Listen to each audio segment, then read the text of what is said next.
Good morning and welcome to the Everyday Home. My name is Krista. If you are new here, welcome. If you are returning, welcome back.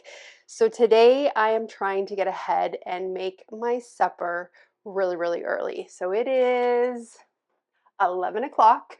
I actually haven't even ate breakfast yet. I unintentionally, I guess I'm doing a little bit of a fast today. I've had a chaotic morning. They are calling for 18 to 24 inches of snow in our area, which is insane, like really insane. People are losing their minds right now.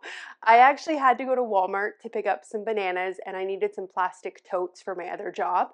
And it was crazy in Walmart. Like the milk section cleared out. I should have took some video in there, but honestly, I didn't want to add to the chaos by trying to film in there. It was just nuts. They're saying that we're not even supposed to get the storm until Saturday, Sunday. I'm proud of everyone for getting ready early and prepping. That's awesome. I took out some bacon from my freezer. These are just some bacon end pieces that I had in my freezer, and they're gonna work perfect for today's recipe. I'm just gonna thaw that out while I eat my breakfast. So for breakfast, I have a leftover sausage. I'm gonna cut up some grapefruit, fry some eggs, and I'm gonna get my coffee reheated. I always make more coffee than I need, and then the next day I have coffee just to reheat. I don't have to make it all over again.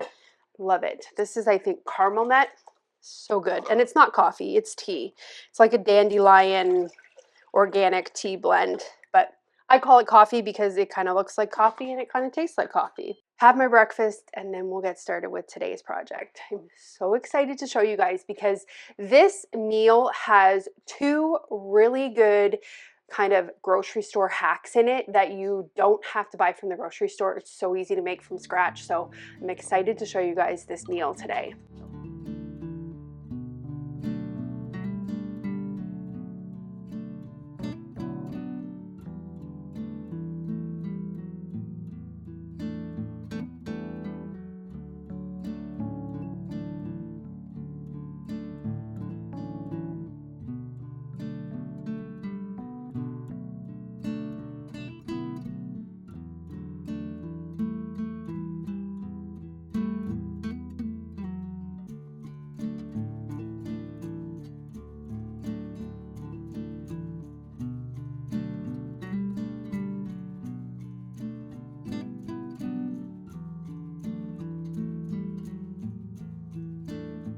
One way I keep my cast iron really clean is I just do a quick rinse with a dish towel, just rinse out anything in it, put it on the heat. I don't have the heat turned on because this burner is still really hot. I wait until most of that water is evaporated and then I add some tallow. Usually add about, I don't know, half a teaspoon of tallow. And this is how I keep my cast iron skillets non-stick. This is one of the only reasons that I buy paper towel is to do this. And you can use an old rag, you don't necessarily even need paper towel, but I just take the paper towel, and again, the burner is turned off, and just rub the tallow all around the cast iron, put it on the outside of it, and I even put it on the bottom of the cast iron. Just season the whole thing. If you want, you can even put this in the oven, put the oven on a really low heat and just put it upside down and let it just sit in there, but I just leave it on the countertop. And look at, nice and clean. And I just let it dry on the countertop. We actually inherited most of our cast irons, either from my family or from Stephen's family. I don't think we've actually thrifted any. They've all been gifted to us from family, so it's really awesome. Some of them are super old, like I don't know if it's gonna pick this up. This is a Wagner, and we have some Griswolds. I love using cast iron. We got our breakfast already, so we have our fruit, we have our protein. I love to have a lot of protein in the morning. And then we have our grain, so I have a piece of my homemade freshly milled bread, and then I put some of my honey strawberry jam on top of it. So I will see you guys after I eat and my blood sugar's been regulated a little bit and I can think properly. Finished breakfast or brunch, whatever we want to call eating at noon. I guess that's brunch. All right, so let's get this meal all prepped and done. Need to find the recipe. Got my cookbook out. I've been making this recipe for years, but I don't know it like without having the recipe. Like I don't know the exact order stuff has to go. I'm just putting the tomato soup and jalapeno sauce recipe away because we had those out for the last meal that we made on last week's video, and Steven has been eating that sauce nonstop.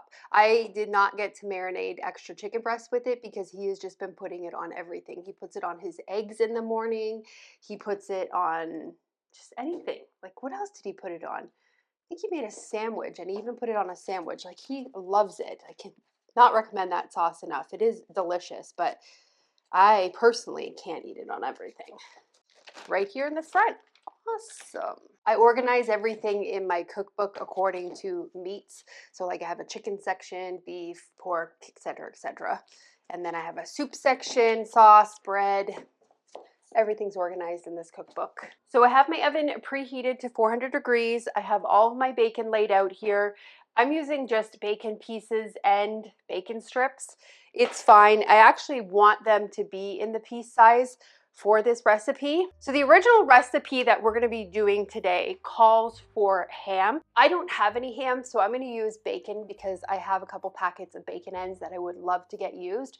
So we're gonna use that. If your family doesn't consume pork products, you can get away with using turkey bacon in this, or you could even use like turkey deli slices on top of this as well. You don't need to use pork products. We need to grab some chicken broth, but I have an excessive amount of turkey broth right now. So we're just gonna use some regular turkey broth in this. It's very similar to chicken broth. I make it the exact same way. I am gonna use regular all-purpose flour for this, like an organic unbleached all-purpose flour. If you grain your own flour, you can use that as well. I've not had really good luck with using the freshly grained stuff when making this particular thing. So I'm gonna stick with my all-purpose. Yes, I've not even told you guys what we're making today. This is one of our favorite recipes, and I have been making this for years. I think I found the original recipe maybe like 10 years ago, and I've since customized it to how we like it. And as you even seen right now, we're even customizing it even more because I don't have ham slices. So today we're gonna make kind of like a cordon bleu casserole. Just getting my chicken breasts out. I like to keep meat in my fridge thawed out. That way I'm prepared to make any meal. I don't have the excuse of having frozen meat. So I always keep some meat thawed in my fridge. That is a key thing during this pantry challenge. No excuses, because I have thawed meat in there. I can find something to do with the meat. So for this cordon bleu casserole, pretty much what you're gonna do is you're gonna put chicken on there. If you're using ham, you're gonna put ham on.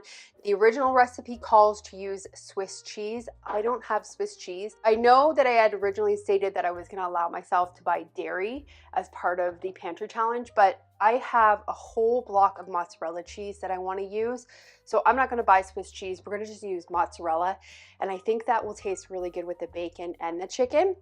Now, this original recipe calls for a cream of mushroom soup, and it calls for a stovetop stuffing mix. We're gonna make both of those from scratch, and they are so easy to make. I've actually had a couple of requests for my stovetop dressing.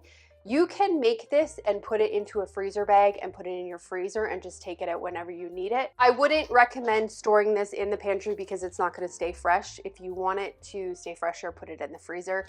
Otherwise, your bread will mold with this. So we're going to make some stuffing mix because stuffing goes on top of this casserole. I realized I need to get my stuffing mix recipe out of my cookbook. I forgot to grab that. Anyways, I love showing you guys these little grocery store hacks because the stuffing mix that you buy at the store is full of junk, like full of it. There's probably not anything good in that thing. So to make it yourself, it is super easy. You can store it in the freezer to use later on, and it's just, nothing's bad in it. It's all good ingredients. So you can confidently make it for your family knowing that you're not pumping them full of preservatives. And I can't even find the recipe now. So let's get the cream of mushroom soup made first, so that can just sit in the back and thicken up while we get the stuffing mix made, because we still have to get our bacon cooked. because the bacon's going to be replacing the ham. I will leave this recipe linked for you. It is a homemade cream of chicken recipe. You can actually change this recipe and make it like a cream of celery, whatever you want to make. This is such a versatile recipe and it comes together literally in 5 minutes. I have a small saucepan. You do not need a big one for this because we're not making a huge batch. One recipe is equal to 1 can of condensed cream of mushroom soup. Oh, there's our oven. Let's get our bacon put in quickly. Set the timer for 20 minutes. You could make this into like an actual soup to eat, but it is supposed to mimic the condensed cream of mushroom stuff, and it's not from a bad company. With this recipe, you don't have to worry about what's in that can of soup. We know because we're making it. Right, to get started with the recipe, we are going to use 3 tablespoons of butter. If your family is dairy-free, you can use coconut oil, you could use lard, you could use palm oil shortening, that stuff that I actually got from Azure last time. That would be interesting to actually try to experiment with that, but we're just going to use butter. You could also use a dairy-free butter if you want. You just want a fat that you can melt. You might need a touch bit more butter than that. Maybe not be quite 3 tablespoons. While we are waiting for that butter to melt, we are gonna get 1/2 cup of broth. So again, I'm using a turkey broth and I always add just a touch bit more.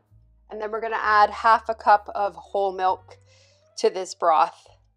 Again, I always just use a little bit more, and I would definitely recommend using a heavier type of milk, so not really a skim milk in this.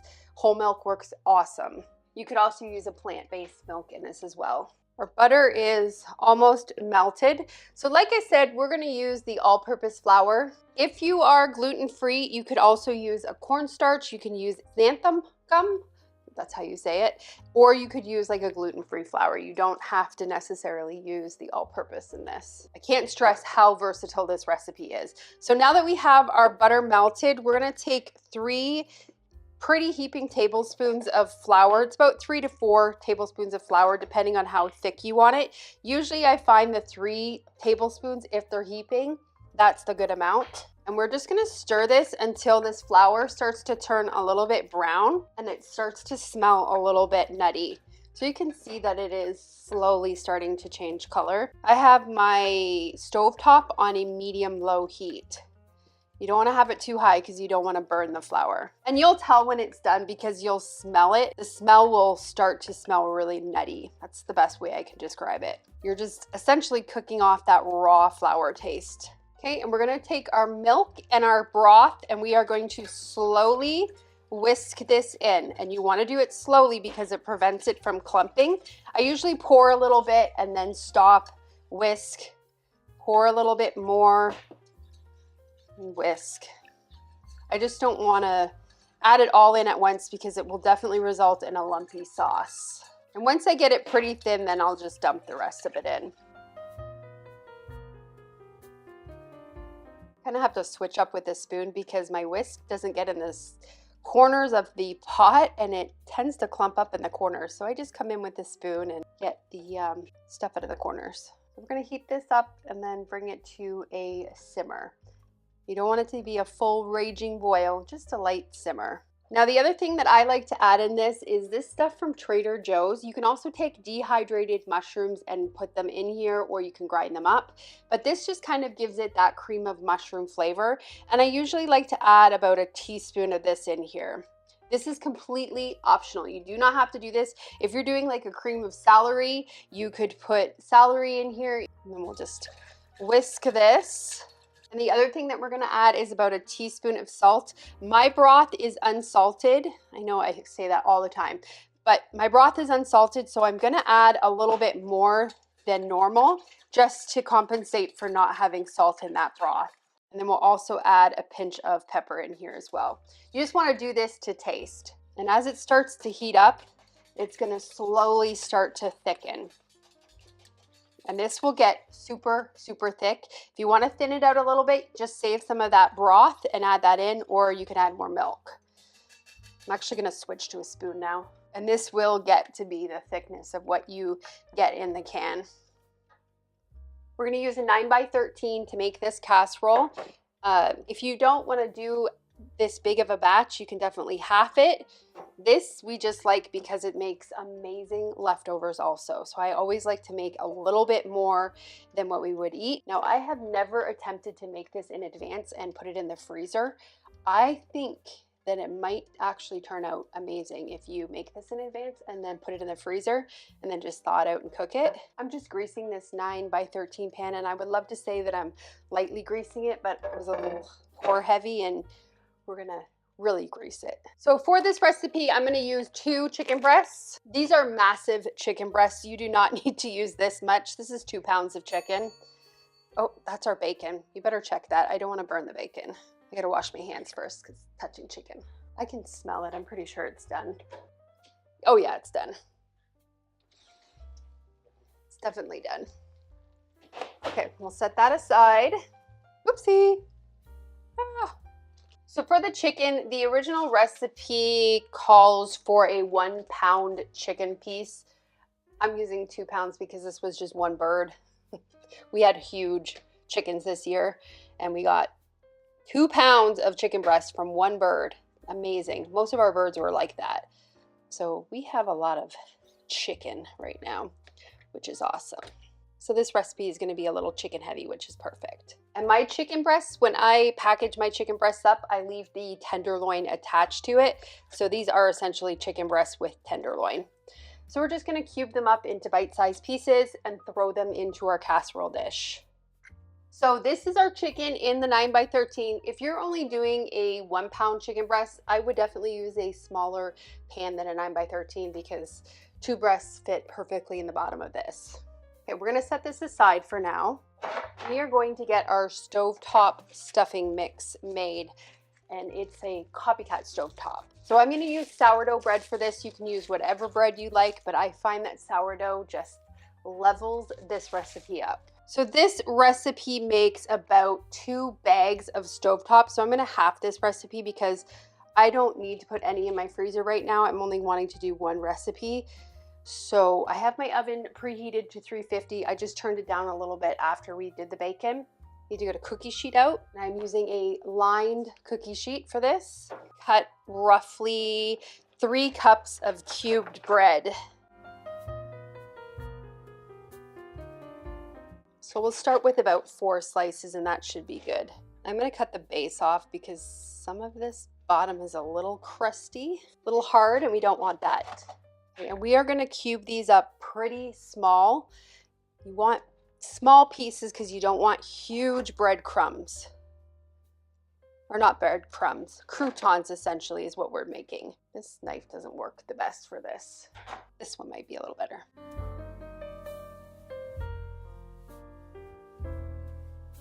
We'll put our breadcrumbs on our cookie sheet. I don't have this greased or anything. We're just gonna dry the breadcrumbs out a little bit. Spread them in a thin layer so that they get nice and crispy. We're gonna put these in the oven for about 10 minutes. A lot of pre-prep with this recipe, but I will promise you it'll be so worth it to do everything from scratch. When I first started making this recipe, I 100% used the box stovetop stuffing mix and the condensed soup, and it was perfectly fine.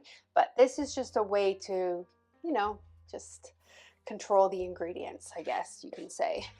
So we'll let that cook for 10 minutes. Would it even be a video from me if we didn't go in to the abyss of the spice cabinet to try to find 10 different spices? We're gonna do it. We're gonna find them, and I'm not gonna complain. We literally have 10 things we need to pull from here.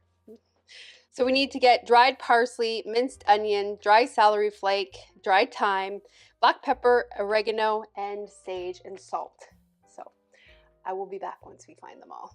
You know the part in the movie Christmas Story where the dad is obsessed with changing the tire at a certain speed? That is me and my spice cabinet. I literally am going to time myself from now on so that I can see how fast I can pull stuff. So we have all of our spices out we need. Let's get all of our spices mixed up while we're waiting for the bread. Actually, the bread is already done. So we have that. It's nice and crispy. We're just gonna, well, it's not super crispy. It's kind of crunchy, but still somewhat soft. So we're gonna set that aside. Remember, the recipe that I'm gonna leave linked for you guys is to make 2 boxes. So I don't wanna make 2 boxes, so I'm going to be halving the ingredients. Okay, so we're gonna use what, woo! We're gonna use a little more than 1 tablespoon of dried parsley, 1/4 cup of dried minced onion, 1/4 cup of dried celery flakes. So they're just exactly what it says. They're just dried celery. Because this is mimicking a box mix, you do want everything to be dehydrated. Now, if you are making this fresh, then obviously you could use fresh celery in this. But if you're wanting to store this in the freezer, you're gonna have to use that dried stuff. 1/2 teaspoon of dried thyme, 1/2 teaspoon of ground black pepper, 1/2 teaspoon of dried oregano, 1/2 teaspoon to 3/4 teaspoon of salt. Again, guys, I'm giving you the measurements for half of this. I will have the original one linked for you. And then about 1/4 teaspoon of dried sage. I'm probably actually gonna add a little bit more sage in here, probably about 1 teaspoon of dried sage, because I personally love a sage heavy dressing or stuffing, whatever you call it. Everybody calls it something different. Okay, so we got our dressing mix here. We're gonna just kind of crush it with our hands. I like to do this because it gets all of the dried spices and herbs. It gets them kind of activated when you rub them. It just helps them release their oils, makes them a little bit more flavorful. So I like to do this with my hands. You don't need to do it this way. You can just use a spoon. I'm gonna get a bowl, and we are going to put all of our breadcrumbs into this bowl. Might have a touch over 3 cups. So if you're doing the 2 boxes, you're actually gonna divide this into 2 servings, and then you're gonna take it and you're going to put it onto the bread and just toss it like this. Now, if you are storing these in the freezer, you're gonna put this into a Ziploc bag and then just put everything together, shake it up, and then just plop it in the freezer. And it's good to use within 6 months of storing it into the freezer. If you put it in an airtight container, it's good for about up to 1 week because you've pretty much made the bread stale, so it's not gonna go as bad quickly.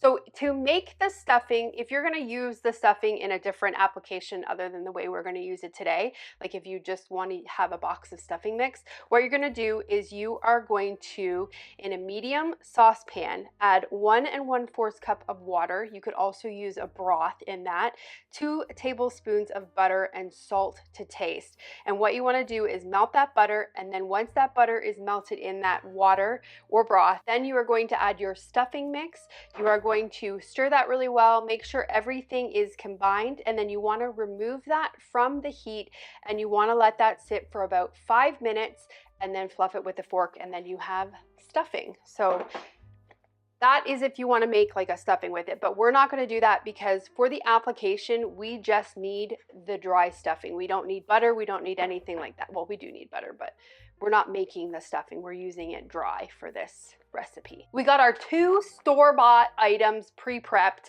I know that it takes a little extra time, but I tell you, it is so worth it. And especially this cream of mushroom soup recipe, this is so easy. Like you've seen, it took me under 5 minutes to make this.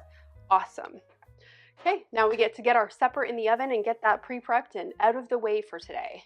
I'm actually gonna turn our oven back on and we're gonna get it set for 350. So the last step we kind of need to pre-prep is get our mozzarella ready. So what I typically use in this recipe is just those pre-sliced Swiss cheese things, and then you could just lay them on top. But again, we're gonna use some mozzarella because I have a whole 5-pound block that I wanna get used, and I just don't wanna buy Swiss cheese. I just don't want to be in the grocery store anymore. Use what we have. So we have mozzarella. I think it's gonna taste perfect with this recipe. If you want, you could just stick with the Swiss cheese. That's definitely more traditional for making a cordon bleu. I try to only pull down as much as I need because I don't want to touch the cheese very much. Again, because we have the 5-pound block to make this stretch and we don't want it to mold. And this usually does last a couple months as long as I'm not touching the exposed cheese part. So I'm gonna cut off this piece and then get this back into the fridge. I have had so many questions about this. This is what I put on top of my cheese. I'll show you how I do it. But I've had so many questions like, what is that you're putting on top? This is just a IKEA bottle or bowl cover that you can get at IKEA. It's silicone. It comes in a pack of 3, I think. They have this one, and then I don't know where my other ones are. There's 3 different sizes that come with it. Anyways, this is the blue one. So what I like to do is just take my wrapper and just kind of fold that down. Now, obviously, the more you go down with the cheese, the more wrapper you're gonna have, and it makes it more difficult. So sometimes I just cut the excess wrapper away so I don't have too much. And then I just take this bowl cover and it just fits perfect on top of these 5-pound cheese blocks. This is one way that we keep the cheese from going bad. It's a little hack. Love it. You could probably even pick these up on Amazon. I'm gonna get half a stick of butter or half a cup of butter melted so that we have that ready. And then we're gonna measure out a 1/4 cup of milk. Okay, so we need to get this cheese sliced. You can slice it however you want. I'm gonna try to get them as thin as possible, but you can slice them however you wanna slice it. I do have an actual cheese slicer, but it makes super, super thin slices and I don't want them too thin. I'm trying to get about 7 pieces because you're gonna use 7 pieces of Swiss cheese in this. After struggling with this cheese, you can just shred the cheese. You do not have to try to slice it into thin pieces. Just use shredded cheese. It would have been a lot easier for me to have done that than trying to get these slices thin. So we have our chicken in a thin layer. What we're gonna do next is just take our bacon and break it up and just add it on top of this chicken. If you're using sliced ham, just add the sliced ham on top of here, but cut it into pieces first before you add it. I honestly think the bacon's actually gonna be a level up from the ham. This would taste so delicious with turkey bacon. This is actually the last of our pork bacon that we have. The rest is all turkey. I actually prefer turkey bacon, but I wanted to use the rest of this stuff up. It's a perfect recipe to do it with. I'm making sure that I have all of the chicken completely covered with this bacon. We're gonna take our cheese and we're gonna layer it now on top of this. And this, you really wanna make sure that you kind of have most of the surface covered with the cheese. And hopefully this cheese melts enough because I did not slice it very thin. I might not use all of it because some of it is really thick pieces. Okay, I think that's good. Next, we're gonna take our cream of mushroom soup and we're gonna add that 1/4 cup of milk to this. And we're just gonna combine that together. I'm gonna get a spatula and we're gonna add that soup on top of here. Just spread it out so it's all over everything. And then we're gonna take our dry stuffing mix, just kind of toss it a little bit to get most of these seasonings on the bread and just add it on top of here. And a lot of the seasoning is stuck at the bottom. I'm gonna make sure that I have the seasoning evenly on top of this bread because I don't want just a huge chunk of seasoning. We want it to be all over everything. And then we're gonna take our 1/2 cup of melted butter and we're just gonna pour this on top.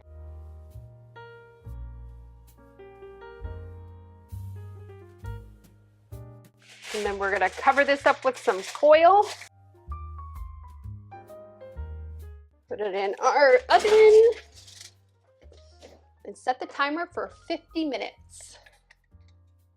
If you don't have chicken available, turkey would also work really, really good with this recipe. Turkey and chicken are very interchangeable. The flavor profile is very, very similar. So if you don't have chicken, use turkey. You have turkey, you wanna use whatever. It's up to you, whatever you wanna do. I'm so excited to have supper already pre-prepped for tonight.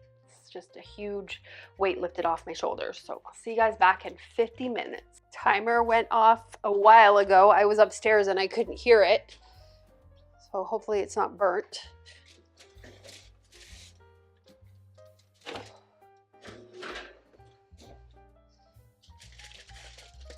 There we go. That's what it looks like. So delicious. So I'm just gonna let this sit here And then right before we go to eat it, I'll probably just throw it back in the oven maybe for about another 10 minutes just to warm it up. I have one fun thing that I want to show you guys before I say goodbye. So it's kind of a long story, but I'm gonna try to make it short as possible as I can make it. Anyways, I have wanted a pasta maker, a particular pasta maker for a very, very long time. I want a particular one because you can use freshly milled flour with this particular pasta maker. You put everything in the top, it makes it for you, and it's just amazing. Anyways, it is very expensive. It was $379 on Amazon, and I have been eyeballing it for the last 2 years. Like, I've wanted this forever. Steven has attempted to get me it twice for Christmas, and both times he went to go and get it.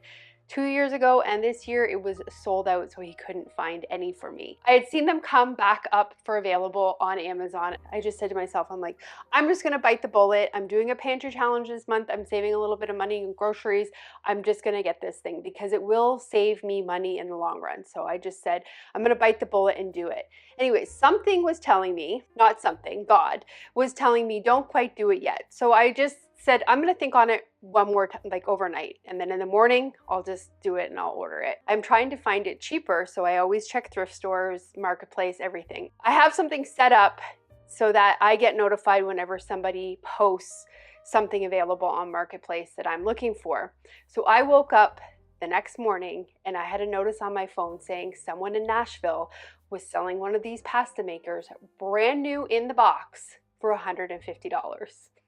I couldn't believe it. Well, I can believe it because he does miracles like that. But I was like, like, to have me looking at it and saying, I am going to spend this much money. I have it available. I have it saved up. I'm just going to do it. And he literally brought me it for less than half off, for more than half off that price. So I jumped in the truck yesterday, went into Nashville, and I picked up this Philips pasta maker. I'm so excited. Brand new in the box. She got it 2 years ago as a Christmas gift and she never used it. Her husband got it for her. She's like, I can show you the receipts from Williams and Sonoma. Like, I just didn't use it. She's just clearing out stuff that she's not using. And I was just like, thank you. Thank you, thank you. So I went and picked this up yesterday. I am so excited to get using this. Steven's like, what is the first thing you're gonna make? I'm like, I don't know. The possibilities are endless. So this comes with 8 different attachments to make 8 different things. Like, you can make spaghetti, penne, like a whole bunch of different things. Amazing. So we went to a thrift store yesterday that was on the way home from Nashville, and I picked up some new books. This one is awesome. It's springtime stuff. This one is all freezer meals, so I can't wait to get into this one. And then this one is the kitchen garden. So excited to get these new cookbooks and read them. The thrift store that we stopped at was having half off of the whole store. So normally these books are $1, so I got these for 50 cents. Awesome. And then I got a couple pairs of jeans in there that were on sale. So I paid $2 for some jeans that I had been eyeing up at the actual store. So yesterday was just full of blessings and it was such an amazing day. Just to have such an answer to prayers, like, that is literally an answer, because I have wanted this for 2 years now and I'm just like, I can't afford it. I cannot afford it. So little tiny things that are awesome. So anyways, that's it for today's video. I hope you guys enjoyed it. Give this one a try. This is one of our favorite recipes. And again, like I said earlier in the video, I love showing you little hacks so you can avoid buying this stuff at the grocery store. And it's perfect during the pantry challenge. So there you go. Hope you enjoy it. And I hope you guys have a great day or night whenever you're watching this. And I will see you on the next video. Bye, guys. It's finally supper. I'm so excited for this. It smells amazing. I also took some carrots from the pantry and just put them in the microwave. So we'll have carrots with this, but excited about tonight's supper.